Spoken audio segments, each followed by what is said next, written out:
Әрбір үшінші әйелде жатыр миомасы кездеседі, бірақ ол әйелдер өзінде миома бар екенін біле бермейді. Білгеннің өзінде миоманы қатерлі ісікке айналып кетеді деп қорқады. Ендеше жатыр миомасы дегеніміз не және ол қаншалықты қауіпті? Бүгін мен сіздерге осыны түсіндіретін боламын. Егер дәл осындай медициналық пайдалы ақпараттар қызықты болатын болса, парақшама жазылып кетіңіз. Жатыр миомасы бұл жатырдың бұлшықет жасушаларынан дамитын қатерсіз өсіндісі, яғни қатерлі ісік емес.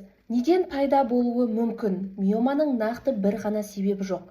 Бірақ көп жағдайда гормондардың әсерінен, яғни эстрогеннің әсерінен, немесе генетикалық факторлардың әсерінен, немесе метаболикалық бұзылыстардан, яғни қант диабеті, инсулинорезистентность деген сияқты, ал кейбір жағдайларда стресстен де пайда болуы мүмкін. Миома көп жағдайда белгі бермейді, сондықтан да кейбір әйелдер өзінде миома бар екенін байқамай жүре беруі мүмкін.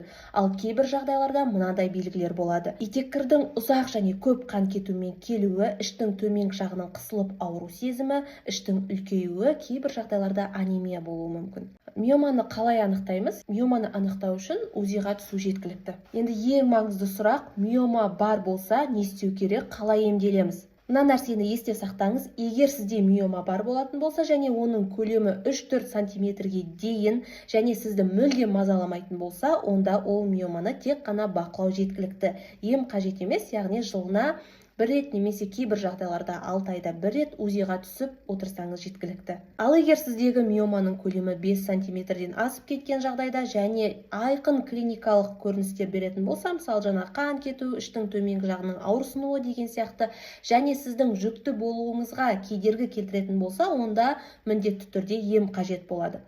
Қандай ем қажет? Емнің түрін сіздің жасыңызға, миоманың көлеміне, санына, репродуктивті жоспарыңызға байланысты сізге дәрігеріңіз нақты емін тағайындайды. Айта кететін нәрсе, консервативті ем, яғни дәрі-дәрмекпен ем миоманы толық жоймайды, бірақ симптомдарды азайтып, миоманың көлемін кішірейтуі мүмкін. Толық миоманы жойғыңыз келсе, тек қана хирургиялық жолмен алып тастау керек болады.